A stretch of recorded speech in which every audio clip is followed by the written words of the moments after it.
Welcome back everyone. Reflective mind में आप सभी का स्वागत है। In this session we going to discuss some important multiple choice type questions from class 10 geography for upcoming term 1 board exam. Question number 1, name the Piedmont Plains where alluvial soil is commonly found in India। India में Piedmont plane के along जहाँ पे alluvial soil पाया जाता है उस Piedmont plane वाले area को फाइंड आउट करना। अगर बांगर की बात करें तो बांगर ओल्ड एलुवियल का एरिया होता है। महानदी प्लेन्स की बात करें तो महानदी प्लेन्स में जनरली हमें खादर इसके लोअर एरिया में और बांगर उसके अपर एरिया में देखने के लिए मिलता है। लेकिन अगर ऑप्शन नंबर सी को देखें, Duar, Chos, Terai, they all are the examples of Piedmont Plain। So as per this question, the right answer option number C। Next question, black soil is commonly found in। Black soil हमें generally कहाँ पे देखने के लिए मिलता है? Option number A, Deccan trap region. Deccan trap region में अगर आप देखें जो पेनिसुलर प्लेटो के डेक्कन ट्रैप की बात करें, अगर हम लोग काठियावाड़ प्लेटो की बात करें या फिर अगर हम लोग राजमहल ट्रैप की बात करें जहां पे हमें ब्लैक सॉइल देखने के लिए मिलता है, तो option number A is the right answer. अगर अदर ऑप्शंस को देखें, कश्मीर वैली में जनरली हमें फॉरेस्ट सॉइल देखने के लिए मिलता है। नॉर्दर्न प्लेन्स की बात करें तो नॉर्दर्न प्लेन्स में हमें जनरली एलुवियल प्लेन्स देखने के लिए मिलता है। Laterite soils is very useful for growing. Laterite soil को किन फसलों के लिए यूजफुल माना गया है? अगर ऑप्शन नंबर ए को देखें, tea, coffee and cashew nut. Tea, coffee and cashew nut, इन सभी ग्रुप में one thing is common, they all are plantation crops. तो अगर प्लांटेशन क्रॉप्स में जितने भी क्रॉप्स है अगर आप देखें, they all are basically facilitate by are laterite soil. अगर ऑप्शन नंबर बी को देखें, राइस, व्हीट, मस्टर्ड, ये एलुवियल सॉइल या लोमी सॉइल में ज़्यादा प्रेफरली होता है। पल्सेस की बात करें, शुगर केन की बात करें, मेज की बात करें तो ये भी हमें लोमी सॉइल या एलुवियल सॉइल में ज़्यादा होता हुआ दिखता है। So as per this question the right answer option number A.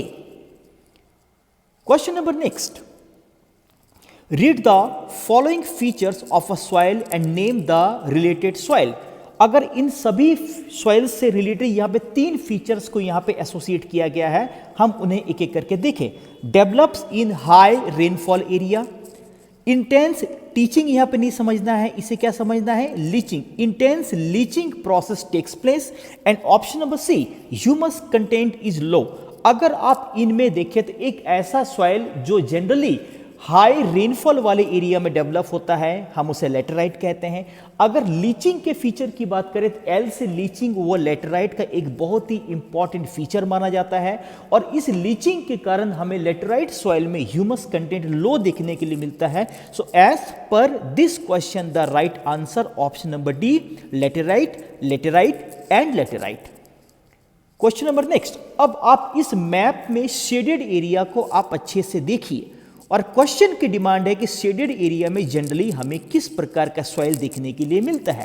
Shaded area को देखें तो अगर आप देखें तो नॉर्थ गंगेटिक प्लेन का एरिया दिख रहा है, ईस्ट कोस्टल प्लेन, कच्छ के प्लेन को आप देख सकते हैं और आसाम या ब्रह्मपुत्रा प्लेन देखा जा सकता है। तो यहाँ पे अगर देखें most of the river valley, चाहे वो गंगा हो सेंट्रल में, ईस्टर्न पार्ट में चाहे वो ब्रह्मपुत्रा हो या ईस्ट कोस्टल डेल्टाइक प्लेन की बात करें जहां पे हमें मोस्टली ऑप्शन नंबर डी के साथ एलुवियल सॉइल देखने के लिए मिलता है। So the right answer option number D, alluvial soil. Question number next, again आप इस इमेज को या इस फीचर को या फिर इस फोटो को आप ध्यान से देखें और उसके आधार पे आपको ऑप्शंस को चूज करना है। पहले क्वेश्चंस को देखिए।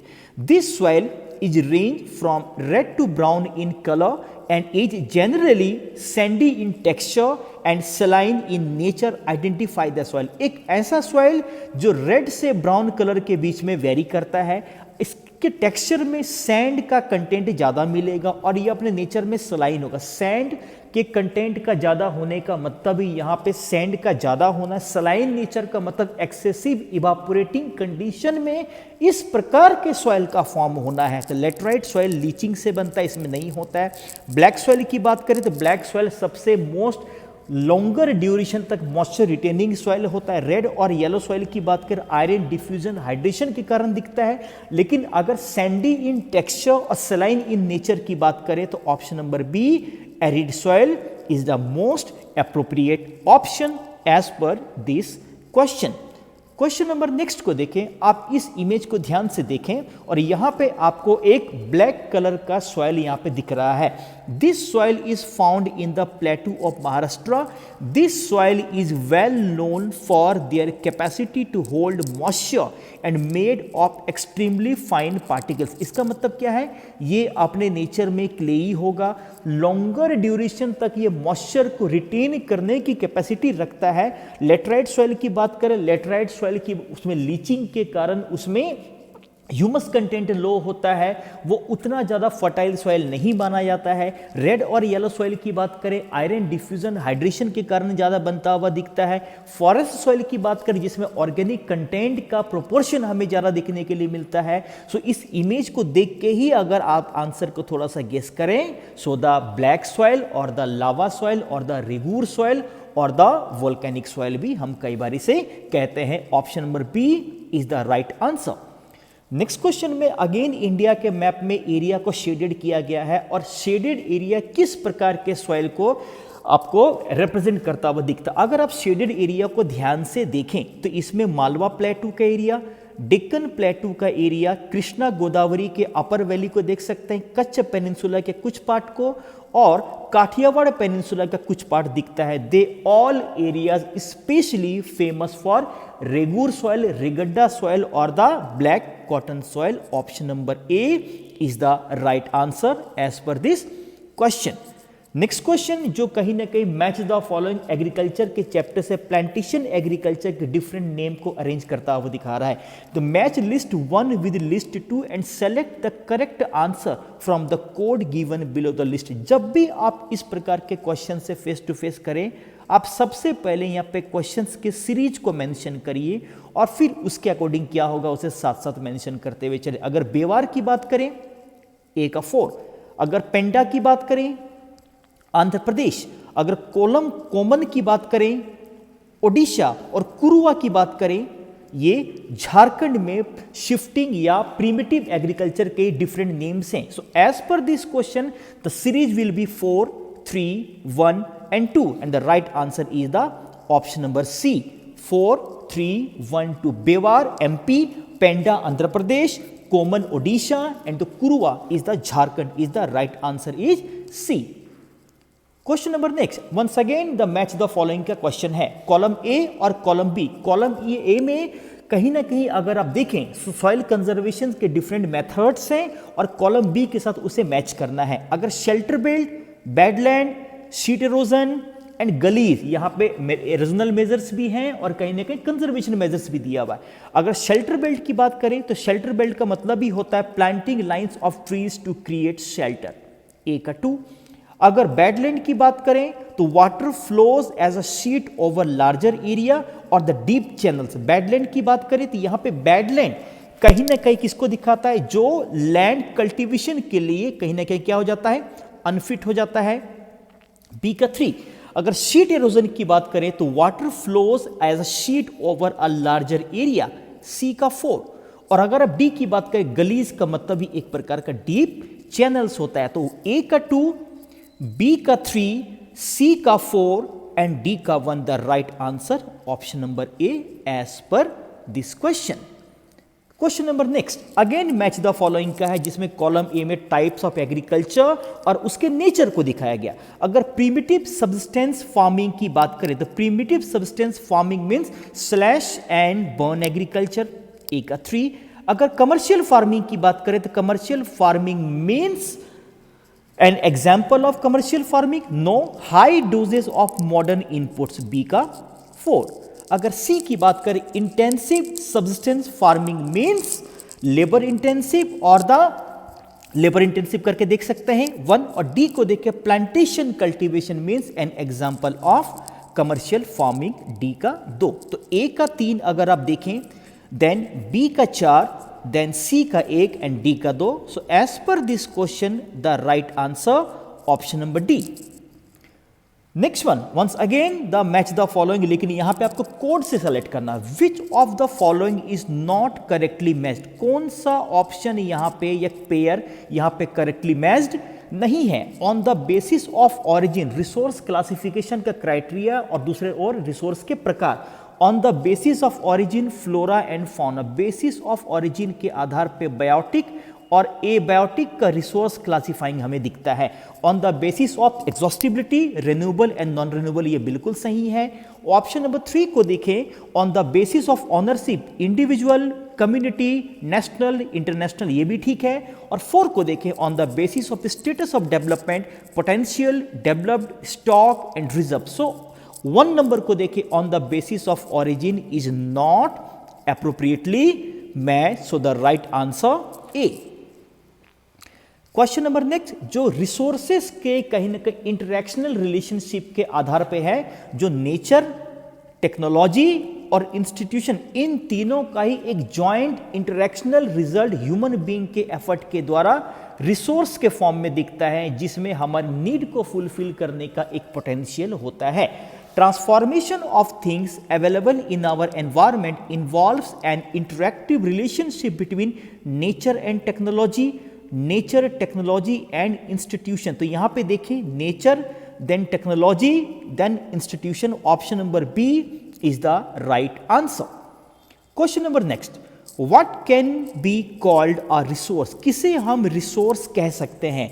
Human environment, man made product, और extract from environment that are technologically accessible, economically feasible and culturally acceptable. एक ऐसा रिसोर्स, एक ऐसा नीड पोटेंशियल एलिमेंट जिसको टेक्नोलॉजी के द्वारा एक्सेस कर सकते हैं, ठीक कर सकते हैं, उसे यूटिलाइजेबल गुड्स में कन्वर्ट कर सकते हैं, जो इकोनॉमिकली फिजिबल है, जो इकोनॉमिक वर्ल्ड में एग्जिस्ट कर सकता है, और जिसे हमारा कल्चर एक्सेप्ट भी करे। ये रिसोर्सेस के बेसिक क्लासिफिकेशन के कुछ पॉइंट्स होते हैं, जिसके आधार पे हम रिसोर्सेस को एक मीनिंग मेकिंग प्रोसेस से कनेक्ट करते हैं और उसे एक वैल्यू प्रोवाइड कराते हैं। Option number C is the right answer. Next one, what are fallow lands, fallow land का मतलब क्या था। Land left without cultivation for 1 और लेस देन 1 एग्रीकल्चर ईयर, इसे हम लोग करंट फैलो कहते हैं। Land under miscellaneous tree crops groves, land put to non agricultural uses, या फिर अगर बोले वेस्ट लैंड। तो फैलो लैंड की बात करें या अदर देन करंट फैलो की बात करें, तो ये कहीं ना कहीं इसी में आ गया। So as per this question, land left without cultivation for 1 और less than 1 agricultural year is the right answer. Option number A is the right answer of this question. Next one, area sown more than once in an agricultural year, इसे हम लोग net sown area कहते हैं। Plus net sown area, अगर एक साल हो रहा है, that will B net sown area. और नेट सोन एरिया के अलावा और भी जो एरिया है, तो हम इसे ही gross cropped area, option number D is the right answer. Next one, how can we solve the problems of land degradation, हम लैंड डिग्रेडेशन के प्रॉब्लम को कैसे सॉल्व कर सकते हैं। Afforestation is the ultimate best way, more agricultural crops नहीं हो सकता। Try to grow plants in mountainous area में हमें प्लांट्स ग्रो को फैसिलिटेट नहीं, वहां पे उसे रोकना चाहिए, क्योंकि वो कहीं ना कहीं बोल सकते हैं इरोजन को प्रोमोट करेगा, स्ट्रीम की स्पीड को बढ़ाएगा, डिफॉरेस्टेशन एक्टिविटी को प्रोमोट करेगा। ऑप्शन नंबर डी को देखिए, keep away from agriculture land, नहीं, एग्रीकल्चर लैंड से अवे होना सॉल्यूशन नहीं है। अपने एनवायरनमेंट को रिस्टोर करने के लिए द प्लांटेशन और the afforestation is the best solution. So as per this question the right answer option number A. Question number next, statement based question है। इन दोनों स्टेटमेंट को केयरफुली समझिए, पढ़िए, उसके बाद आंसर को करने की कोशिश करिए। 95% of our basic needs for food, shelter and clothing are obtain from the land. तो स्टेटमेंट 1 बिल्कुल सही है। स्टेटमेंट 2 को देखें, land is an utmost important natural resource supporting vegetation, wild life, human life etcetera. तो अगर आप देखें तो 95% मोस्टली हमारे जो रिक्वायरमेंट्स है, चाहे फूड का हो, शेल्टर का हो, क्लॉथिंग का हो, वो हमारा लैंड से फुलफिल होता है, बिल्कुल सही है। Land is an utmost important natural resource supporting vegetation, wild life, human life etcetera. तो दोनों स्टेटमेंट यहाँ पे सही है। तो both statement 1 and statement 2 are false नहीं, both statement 1 and statement 2 are true. So as per this question the right answer option number C, both are correct. Next one again for statement based question. Potential resources are the subset of stock which can be put into use with the help of existing technological know-how. यही देखिए जो know-how होता है ये reserve के लिए होता है। रिजर्व का मतलब क्या कि जिससे हमें पता है उसके लिए technology, we have already technology to further develop. लेकिन जो ये आपका स्टॉक होता है वो नो होता है, जिसे हमारे पास अभी अच्छे से यूज करने लायक we don't have enough technology, या फिर और our present technology is not enough to access such resource that will be the stock. लेकिन रिजर्व का मतलब क्या होता है? नो हाउ का मतलब है कि हमारे पास एग्जिस्टिंग टेक्नोलॉजी उस रिसोर्स को हमारे लिए मोर यूटिलाइजेबल गुड्स में कन्वर्ट करने की एक पोटेंशियल रखती है। तो स्टेटमेंट नंबर 1 यहां पे रॉन्ग है। स्टेटमेंट 2 को देखें, potential resources are a type of natural resources that exist in a region and may be used in a future, जिसे हम अपने अपकमिंग, प्रेजेंट और फ्यूचर के लिए यूज कर सकते हैं, उसे ही पोटेंशियल कहते हैं। और जिसे हम वर्तमान समय में यूज कर रहे हैं हम उसे एक्चुअल कहते हैं। तो 1 is not true but 2 is true. तो statement 1 is true but statement 2 is false, ये नहीं है। Statement 2 is true but statement 1 is false. So as per this question the right answer option number D, statement 2 true है और statement 1 is false. Question number next, human beings have indiscriminately used resources which have severely major problem. तो indiscriminate use के कारण या resources के indiscriminate use के कारण किस प्रकार का प्रॉब्लम आया है? डिप्लीशन ऑफ रिसोर्सेस, अगर ऑप्शन को देखें तो depletion of resources for satisfying the greed of few individual के नीड को नहीं करके उनके ग्रीड को फुलफिल करने के लिए रिसोर्सेस को डिप्लीट किया जाना एक बहुत बड़े पैमाने पे रिसोर्स डिग्रेडेशन का कारण है। ऑप्शन नंबर बी को देखें, accumulation of resources in few hands which divided the society into 2 segments have and have not. अगर आप रियो कॉन्फ्रेंस को देखें, एजेंडा 21 को देखें, तो आप रिसोर्स डिस्ट्रीब्यूशन की बात करें, रिसोर्स कंजर्वेशन की बात करें और उसके इक्विटेबल डिस्ट्रीब्यूशन की बात करें। और यहीं पे गांधी जी का स्टेटमेंट कि नीड को फुलफिल किया जाना चाहिए रेदर देन ग्रीड को।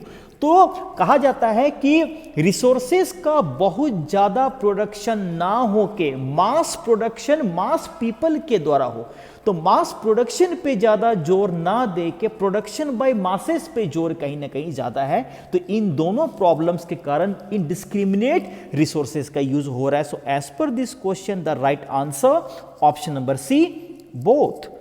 Question number next, pick out the cause from below that enhances environmental degradation.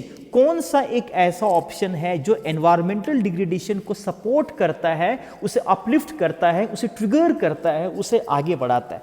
Planting trees की बात करें, एनवायरमेंटल डिग्रेडेशन को चेक करता है। चेकिंग ऑन ग्रेजिंग की बात करें, ग्रेजिंग को कंट्रोल करते हुए हमारे एनवायरमेंट को बचाएगा।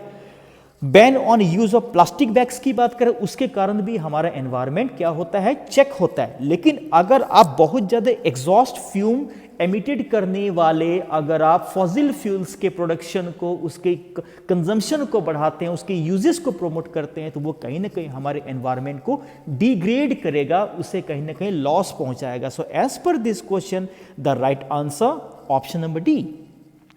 Question number next, which of the following statement is are incorrect? कौन सा स्टेटमेंट यहां पे क्या है, इनकरेक्ट है? Option number 1, red soils are red not because of the diffusion of iron. Red soil iron diffusion के कारण ही रेड होता है, यहां पे स्टेटमेंट रॉन्ग दिया हुआ है। Black soils can retain moisture for a longer time, तो ऑप्शन नंबर 2 बिल्कुल सही है। ऑप्शन नंबर 3 को देखें, laterite soils is a result of intense leaching owing to heavy rain. So as per this question, option number 2 and option number 3 are correct, but option number 1 is incorrect. So as per this question, the right answer option number A. Question number next, which of the following are correct about mountain soil? Mountain soil के बारे में या forest soil के बारे में कौन सा statement क्या है? करेक्ट है। Mountain soils are characterised by deposition of organic material derived from vegetative cover, ये बिल्कुल सही है। 2 को देखें, वो हेट्रोजीनस होता है, डिफरेंट प्रकार का हमें कंटेंट में होता हुआ दिखता है, बिल्कुल सही है। वो इमेच्योर सॉइल है लेकिन वो क्लेई नहीं होता है। सो 1 2 3 option number D is the right answer. Next question from the land utilization. The land left uncultivated for more than 5 agricultural year. एक ऐसा लैंड जो more than 5 agricultural year तक uncultivated है। करंट फैलो की बात करें वो लेस देन 1 ईयर होता है। फैलो की बात करें जिसको हम लोग परती छोड़ते हैं। कल्चरेबल वेस्ट की बात करें जो मोर देन 5 एग्रीकल्चरल ईयर तक uncultivated है। So as per this question, the right answer option number C. Question number next. In the upper and middle Ganga plain, 2 different types of alluvial soils have developed like the Khadar and the Bangar. Consider the following statement about these soil types and choose the correct option. खादर और बांगर के बारे में कौन सा statement सही है आपको देखना है। ऑप्शन नंबर 1 या स्टेटमेंट नंबर 1 को अगर आप देखें, khadar is the new alluvial while bangar represent a system of older alluvial, एक बिल्कुल सही है। यहाँ पे आपको करेक्ट चुनना है, ध्यान देंगे। ऑप्शन नंबर 2 या स्टेटमेंट नंबर 2 को देखें, khadar soil contains calcareous concentration, khadar में कैल्केरियस नहीं मिलता है due to excessive evaporation and dryness, हमें बांगर में दिखता है, तो 2 यहाँ पे रॉन्ग हो गया।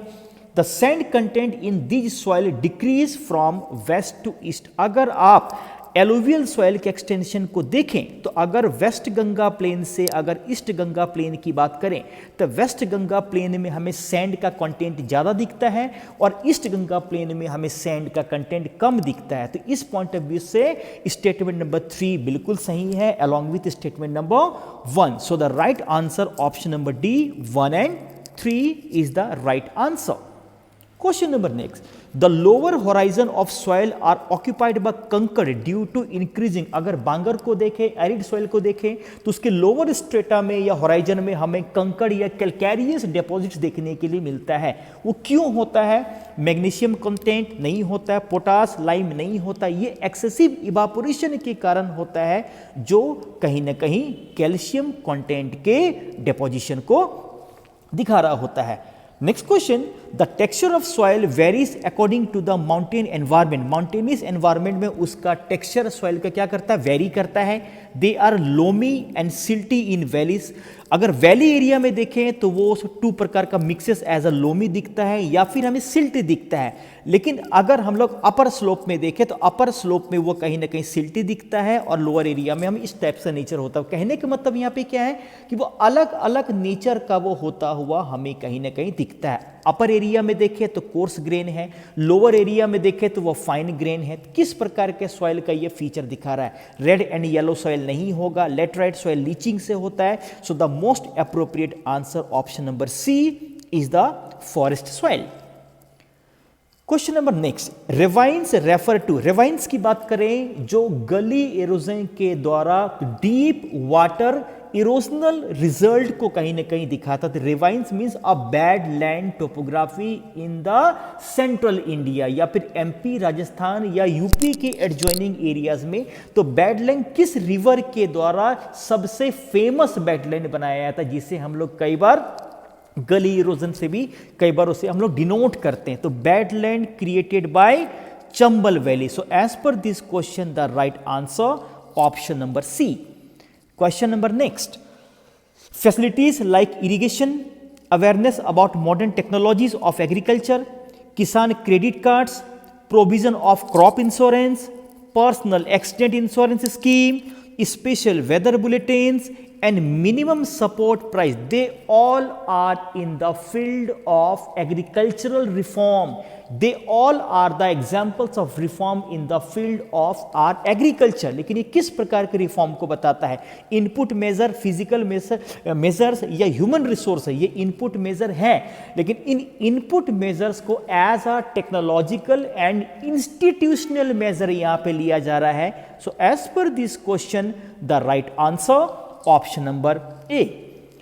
Question number next, it's very very tricky question. इस क्वेश्चन पे आपको विशेष ध्यान देना है। Complete the following table and correct information with regard to cultivation of rubber. अब देखिए यहाँ पे रबर बताया जा रहा है, किस प्रकार का क्रॉप है, ए को फाइंड आउट करना है। एनुअल रेनफॉल 200 सेंटीमीटर है और कितना इसे टेम्परेचर इन डिग्री चाहिए, तो ए और बी को आपको ऑप्शन का यूज करके फिल करना है। रबर की बात करें तो रबर एक फूड क्रॉप नहीं है, वो एक कैश क्रॉप या नॉन फूड क्रॉप है। नॉन फूड क्रॉप हो गया तो ए में नॉन फूड क्रॉप हो गया।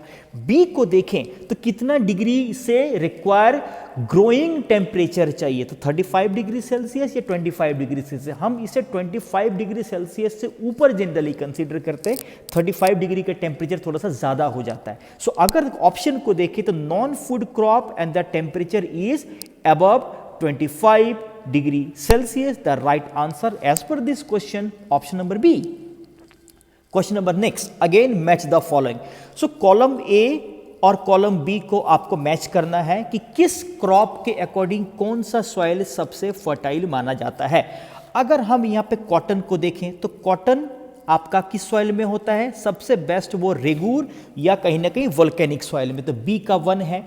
अगर आप नेक्स्ट को देखें बाजरा, बाजरा कहीं ना कहीं सैंडी और शैलो ब्लैक सॉइल, ए का 4।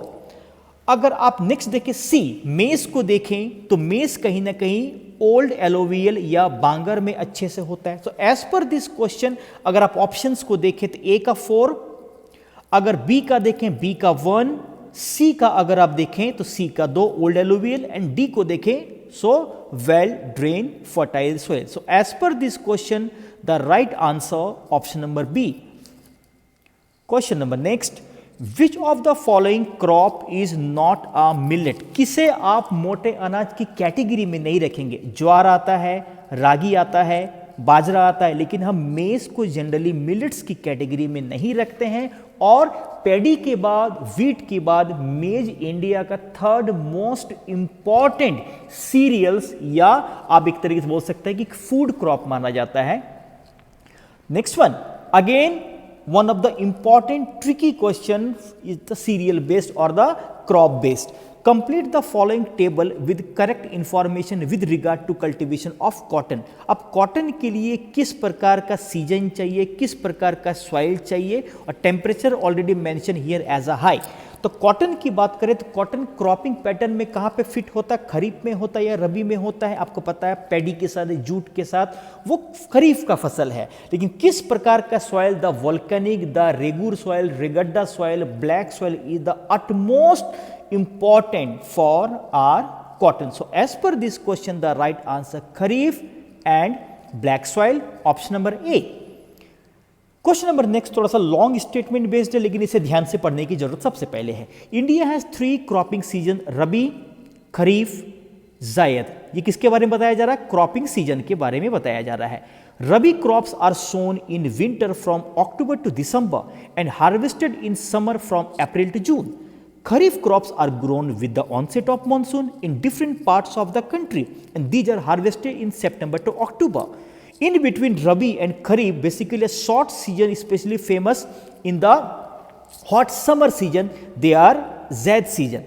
Analyze the information and given above the consider one of the following as the correct option. तो यहाँ पे अलग अलग फसलों के पैटर्न को बताया जा रहा है और उनके रिप्रेजेंटेटिव फसलों के साथ उनके सोविंग सीजन और उनके हार्वेस्टिंग सीजन की बात की जा रही है। तो हमने पूरे कैलेंडर को 3-4 महीने में डिवाइड करके हम किस प्रकार के क्रॉप्स की कब खेती कर सकते हैं, किस प्रकार का रेनफॉल, किस प्रकार के टेम्परेचर की कंडीशंस की वहां पर रिक्वायर होती है। So they all are about the cropping pattern, कि किस प्रकार के हम क्रॉपिंग पैटर्न को या किस प्रकार के पैटर्न को हम क्रॉप्स में फॉलो कर रहे हैं। समर में हुआ, विंटर में हुआ, या कहीं ना कहीं अगर रेनी की बात करें। So as per this question the right answer option number D, cropping pattern.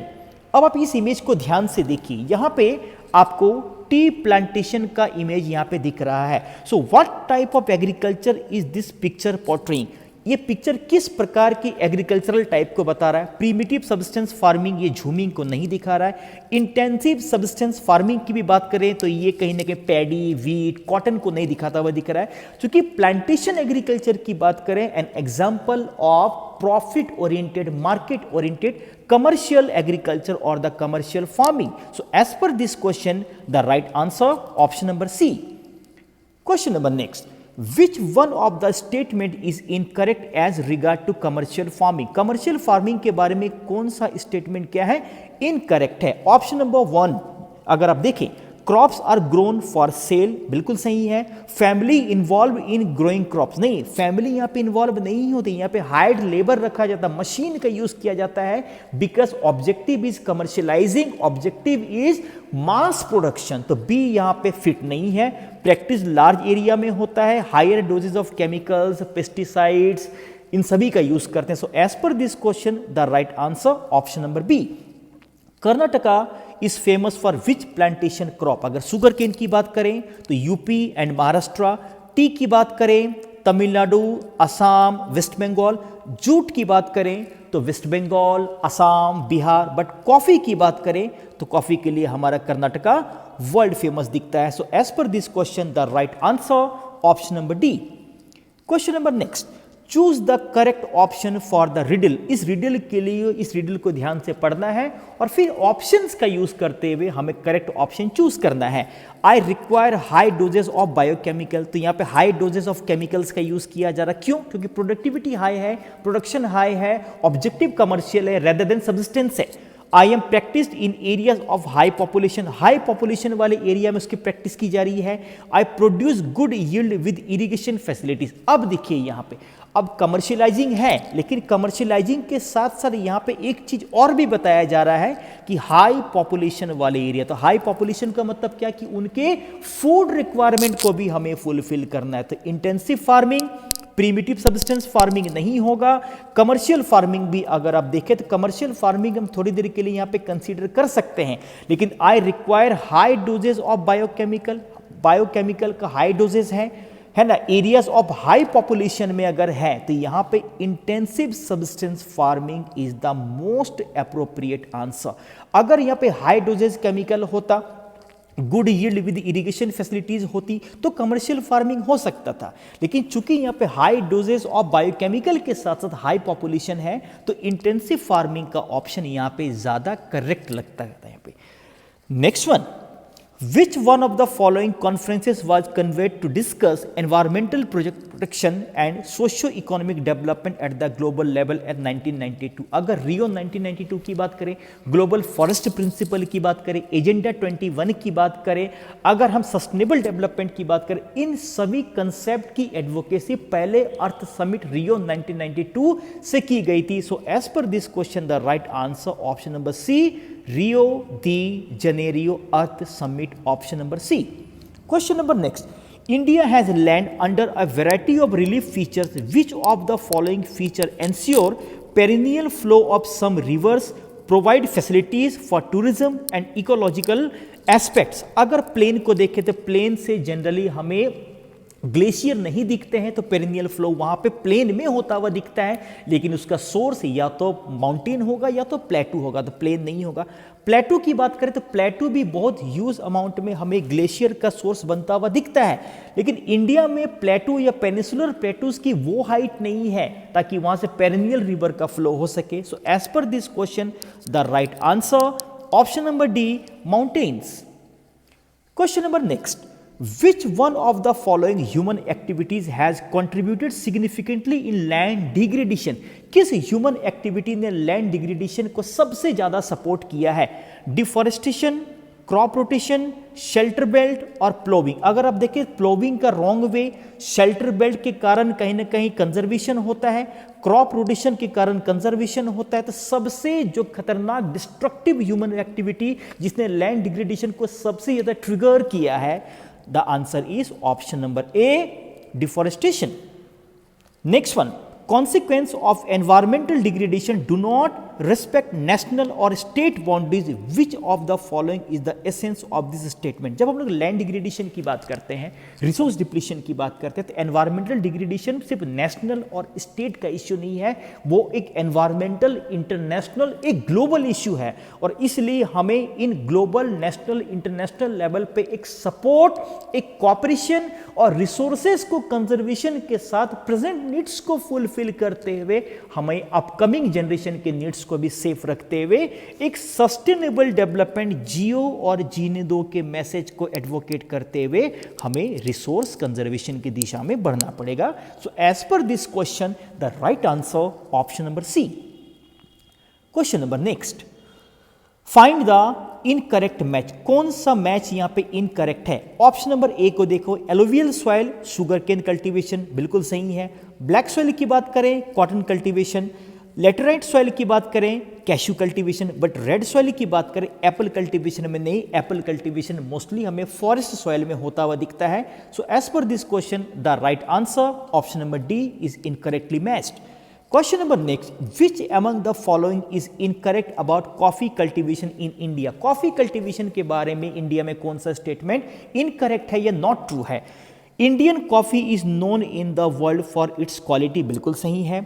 It's cultivation was introduce on the Baba Budan hills, इसे यमन से मंगाया गया था और कर्नाटका के बाबा बुदन हिल्स में सबसे पहले इसकी एग्रीकल्चरल प्रैक्टिस को शुरू की गई थी। The Arabic variety initially brought from Japan, नहीं, इसे जापान या जापान से नहीं मंगाया गया था, इसे यमन या कहीं ना कहीं मिडवेस्ट कंट्री से मंगाया गया था। And all the statements are correct. No, statement C is not correct.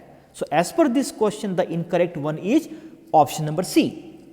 Question number next, Which among the following is incorrect about coffee plantation in India? Same question यहाँ पर रिपीट हो गया। चलिए इसमें आंसर क्या होगा? सी होगा।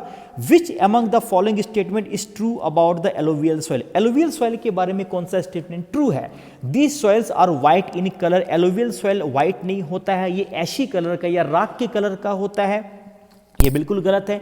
It is ideal for growing cotton, cotton के लिए ब्लैक सॉइल बेस्ट माना गया है। These soils are generally poor in phosphoric, ये फॉस्फोरिक के मामले में पुअर नहीं होता, फॉस्फोरिक इसमें एबंडेंस में होता है।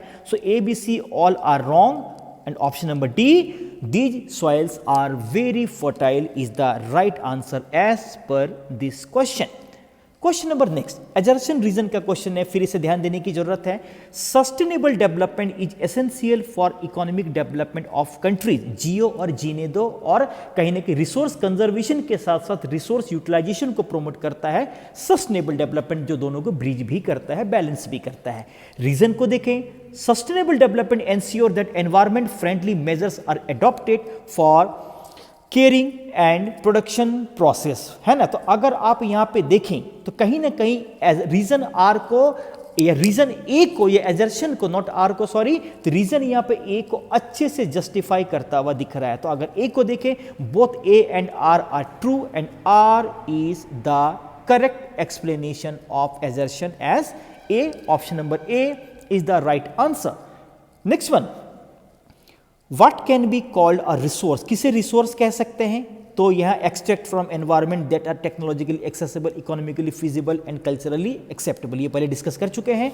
Pick out the cause from below that enhances environmental degradation, तो ये भी डिस्कस हो चुका कि allow increasing in the level of exhumed fines. यहाँ पे चलिए, तो इस डिस्कशन में इतनी ही बातें। इन सभी क्वेश्चंस के डिस्कशन से आई होप आने वाले टर्म 1 सीबीएसई बोर्ड एग्जाम्स के क्लास 10 के एसएसटी के ज्योग्राफी के सेगमेंट के क्वेश्चंस को समझने में, उनके प्रति एक कंसेप्चुअल फ्रेम बनाने में आपके लिए आसानी रहेगी। आप इस वीडियो को अच्छे से देखें और साथ साथ आप डिस्कशन के साथ साथ आप कुछ इंपॉर्टेंट पॉइंट्स को अपने कॉपी में राइट डाउन करते हुए चलें। और आने वाले दिनों में जो कि 30 नवंबर का आपका टर्म 1 एसएसटी का बोर्ड एग्जाम क्लास 10 के लिए है, आप सभी को मेरी ओर से wish you all the best for your exam. Reflective mind के साथ बने रहिए। अगले वीडियो में हम कुछ और क्वेश्चंस के साथ डिस्कशन करते हुए आएंगे। तब तक के लिए thank you so much and happy learning.